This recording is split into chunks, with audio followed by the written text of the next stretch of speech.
Assalamualaikum warahmatullahi wabarakatuh. Perkenalkan nama saya Ahmad Rifai.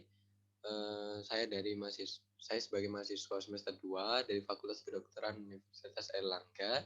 Di sini saya akan membawakan em,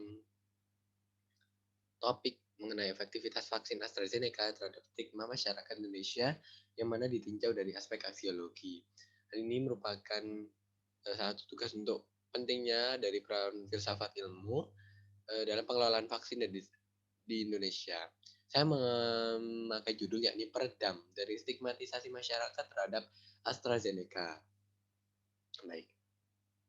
Nah, berikut merupakan outline ataupun pokok bahasan yang akan saya rincikan di slide-slide berikutnya. Baik, pertama dimulai dari konsep. Kita harus mengetahui terlebih dahulu konsep-konsep yang akan dipakai dalam presentasi kali ini. Pertama terkait dengan COVID-19. Nah, COVID-19 kan pasti sudah banyak masyarakat sudah tahu ya bahwa itu merupakan infeksi dari virus corona pada saluran pernafasan. Lalu yang kedua adalah vaksin sendiri. Nah, vaksin ini apa sih?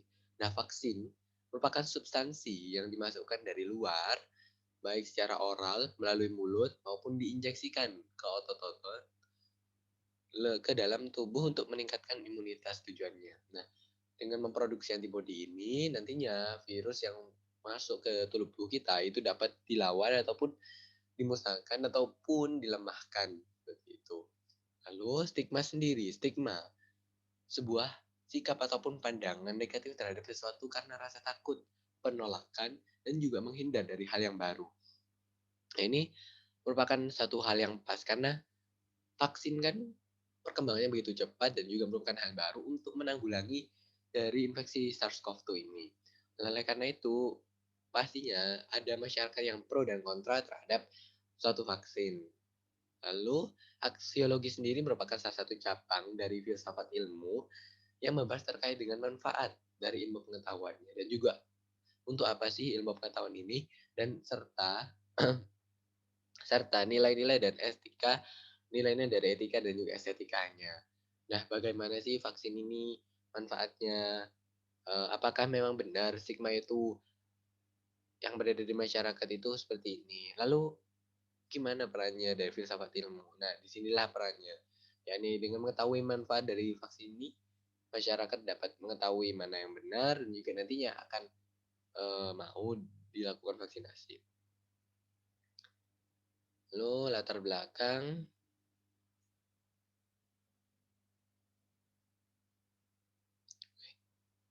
Nah, pandemi COVID-19 yang dinyatakan oleh WHO sebagai pandemi pada 11 Maret 2020 merupakan salah satu yang merupakan salah satu infeksi dari SARS-CoV-2 yang berasal dari kota Wuhan, China, di mana penyebarannya begitu cepat, bisa berupa percikan bersih maupun kontak langsung. Oleh karena itu, banyak ratusan juta terinfeksi dan juga jutaan nyawa itu meninggal di berbagai negara. Hal ini merupakan salah satu permasalahan dunia di mana dihadapi oleh hampir seluruh negara. Nah, oleh karena itu, dengan adanya perkembangan vaksin yang begitu cepat, seperti Moderna, kemudian ada Pfizer oleh BioNTech, kemudian AstraZeneca maupun Sinovac ini menimbulkan suatu stigma ataupun pandangan, berbagai pandangan pun bermunculan di masyarakat, baik itu positif maupun negatif. Nah, pandangan tersebut nantinya dapat mempengaruhi krisis kepercayaan dalam masyarakat terhadap vaksin ini, seperti munculnya stigma kayak yakni dari vaksin AstraZeneca yang bisa mengakibatkan koagulasi atau pembekuan darah setelah divaksinasi maupun adanya kandungan tripsin babi yang menyebabkan vaksin tersebut haram. Seperti itu. Oleh karena itu, karena masyarakat masih belum mengetahui manfaat dari vaksin ini dan juga untuk apa sih ilmu pengetahuan ini, oleh karena itu disinilah perannya filsafat ilmu, yakni salah satunya adalah aksiologi yang membahas tentang terkait dengan manfaat maupun untuk apa sih ilmu pengetahuan ini. Lanjut, stigma yang di masyarakat terkait dengan vaksin AstraZeneca ini apa aja? Yang pertama, bahwa ada fatwa MUI yang dengan didukung oleh LPPOM menyatakan bahwa dalam vaksin AstraZeneca ini memiliki kandungan yakni tripsin babi. menyebabkan vaksin tersebut dalam Islam itu haram untuk dikonsumsi. Tetapi dalam kondisi yang darurat, yakni pandemi COVID-19 ini, dalam BBC tersebut, dalam berita tersebut juga dinyatakan bahwa, vaksin ini boleh digunakan. Lalu ada beberapa negara yakni Jerman, Prancis, dan juga Kanada menghentikan distribusi dari vaksin AstraZeneca ini karena diduga adanya risiko dari pembekuan darah setelah divaksinasi, yakni CVST yang mana kasusnya ini sangat jarang, 1/1000, 1/5 banding 100 juta dan sebagainya, menyebabkan cerebral venous sinus thrombosis. Kemudian, kedua dari isu ini, stigma ini akan mengakibatkan krisis kepercayaan di masyarakat. Hingga masyarakat itu kan nantinya belum mengetahui manfaatnya itu sudah menolak untuk dilakukan vaksinasi atau diberi vaksin ini. Oleh karena itu permasalahannya adalah belum mengetahui faktanya dan juga manfaat dari vaksinnya. Seperti itu. Lalu apa sih faktanya? Nah, faktanya di institut di Jerman melaporkan ada 31 kasus dari CVSD dan juga 9 kasus kematian dari 2.700.000 orang setelah divaksinasi, tetapi masih belum mengetahui ini memang benar-benar, mengakibatkan pembekuan darah setelah divaksin. Lalu di Inggris sendiri dilaporkan 5/11 juta orang yang mengalami pembekuan darah setelah divaksinasi. Jadi kita dapat mengambil bahwa lebih banyak, manfaatnya dibandingkan risikonya, gitu.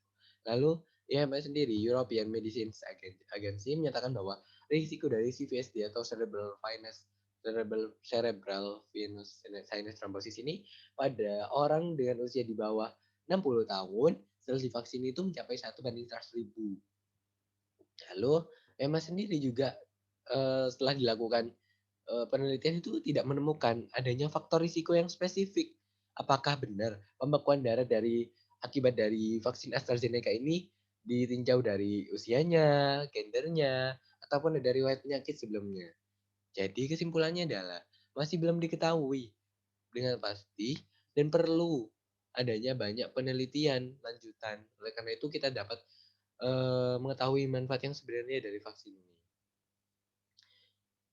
Lalu, vaksin AstraZeneca ini atau nama lainnya adalah yang tertera di sana, apa sih sebenarnya? Nah, ini merupakan, vaksin yang diproduksi oleh perusahaan farmasi Inggris yang bekerja sama dengan Oxford University, yang mana vaksin itu telah disetujui oleh IBC. Di mana ini merupakan Institutional Biosafety and Biosafety Committee. Lalu, vaksin ini telah mencapai uji klinis fase 3. Nah, dengan menggunakan HEK yaitu Human Embryonic Kidney 239 sel, di sini ada komposisinya. Komposisi dari vaksin AstraZeneca sendiri yang mana menggunakan partikel adenovirus tadi yang telah dimodifikasi itu mengandung sebagai berikut. Ada histidin, hidroklorid, monohidrat, magnesium, polisorbat dan lain sebagainya. Didapatkan bahwa tidak adanya kandungan dari tripsin babi, tidak memakai kandungan tripsin babi. Oleh karena itu stigma yang pertama tadi itu kurang tepat. Baik. Selanjutnya mekanismenya gimana sih vaksin ini? Jadi vaksin AstraZeneca ini kan menggunakan vektor virus, yakni di dalamnya itu ada partikel dari adenovirus yang telah dimodifikasi gitu ya. Nah, vektor tersebut dapat mengkode glikoprotein S, di mana glikoprotein S atau spike ini merupakan merupakan struktur dari permukaan SARS-CoV-2. Oleh karena itu ketika vektor tersebut masuk ke dalam tubuh, maka akan memproduksi glikoprotein spike ini yang mana akan diekspresikan di permukaan selnya. Sehingga nantinya akan memicu netralisasi dari antibodi dan juga sel T untuk melawannya. Nah, ketika ada infeksi dari SARS-CoV-2 masuk nih ke dalam tubuh. Nah, imun kita itu sudah tahu, oh ini ada infeksi dari SARS-CoV-2. Oleh karena itu, dengan mengenalinya kita dapat melawannya seperti itu. Lalu gimana komparasinya dengan kandidat yang vaksin yang lain? Nah, kandidat komparasinya adalah ini dari Pfizer, Moderna, AstraZeneca, dan Sinovac. Ini manufakturnya beda, pabriknya beda ya. Dari Pfizer sendiri dari USA, oleh BioNTech, kemudian Moderna oleh US, kemudian AstraZeneca dari UK, kalau Sinovac sendiri dari China. Kemudian penyimpanannya, Moderna ini yang harus disimpan beku ya, ini -25 sampai -15 derajat Celcius. Untuk biayanya sendiri yang paling murah ialah per dosisnya adalah vaksin AstraZeneca. Untuk kemanjurannya yang paling manjur adalah vaksin Pfizer ini 95%. Tetapi vaksin AstraZeneca walaupun 70,4% ini masih dapat digunakan untuk mencegah dari infeksi dari SARS-CoV-2-nya. Pembentukan antibodinya Pfizer 22 bulan, tipe virusnya yang baik Pfizer maupun Moderna menggunakan mRNA, AstraZeneca vektor dan juga Sinovacnya inaktif. Efek sampingnya adalah Moderna yang paling banyak. Ini yang nyeri di area penyuntikan, kelelahan, pusing maupun nyeri otot dan juga persendiannya. Dan Sinovac ini menyebabkan alergi, sedangkan AstraZeneca dan Pfizer, efek sampingnya adalah kelelahan dan juga pusing. Lalu bagaimana sih korelasi dari filsafat dan aksiologinya ini? Nah, masyarakat yang kurang mengetahui manfaat dari vaksin ini, sehingga isu-isu hangat pun bermunculan mengenai vaksin seperti ada kandungan yang haram, kemudian ada adanya risiko pembekuan darah setelah divaksin gitu ya. Nah ini stigmanya pun beragam di masyarakat, ada yang pro dan kontra. Oleh karena itu disinilah perannya aksiologi, yakni filsafat ilmu sangat penting sehingga dapat memberikan manfaat dan pemahaman bahwa stigma yang beredar itu tidak sebenarnya benar karena masih diperlukan bukti-bukti yang kuat untuk mendukung stigma tersebut. Nah, yang kedua, ya ini memberikan manfaat ataupun insight yang benar kepada masyarakat bahwa vaksin ini lebih banyak manfaatnya dibandingkan risikonya, seperti itu. WHO pun mengatakan demikian. Lalu kesimpulannya apa? Nah, kesimpulannya adalah stigma yang beredar di masyarakat terkait vaksin AstraZeneca saat ini terkait dengan kandungan yang haram bahwa adanya tripsin babi, sedangkan komposisinya sendiri tidak ada kandungan tripsin babi, lalu koagulasi pos vaksinasi ini masih diperlukan bukti yang banyak karena kan penelitian itu masih sangat bisa berkembang, masih berjalan seperti itu. Nah, vaksinnya lebih banyak manfaatnya dibandingkan risikonya. Karena kan tujuannya untuk meningkatkan imunitas. Sehingga dengan imunitas yang kuat ini dapat melawan dari infeksi dari SARS-CoV-2 ini. Sehingga masyarakat itu perlu pemahaman melalui filsafat ilmu. Oleh karena itu dengan adanya aspek aksiologi ini, perannya itu penting dari vaksin AstraZeneca, dari pengelolaan vaksin ini. Karena masyarakat tuh bisa paham mengenai manfaat dari vaksinnya, ya ini sebagai ilmu pengetahuannya itu, sehingga pengelolaan dan juga distribusi dari vaksin di Indonesia ini dapat berjalan dengan lancar, tidak mengakibatkan krisis kepercayaan masyarakat terhadap suatu vaksin. Karena kan tujuannya adalah untuk kita semua, ya ini agar pandemi COVID-19 ini dapat musnah dari bumi tercinta kita. Baik, berikut merupakan referensi yang saya gunakan dalam menyusun eh, makalah dan juga video ini. Baik, terima kasih atas perhatiannya. Kurang lebihnya mohon maaf. Jangan lupa like, comment, share, dan juga subscribe channel dari Etnografi TV ya. Terima kasih. Apabila ada salah kata maupun perbuatan, saya mohon maaf. Wabillahi taufiq wal hidayah. Wassalamualaikum warahmatullahi wabarakatuh.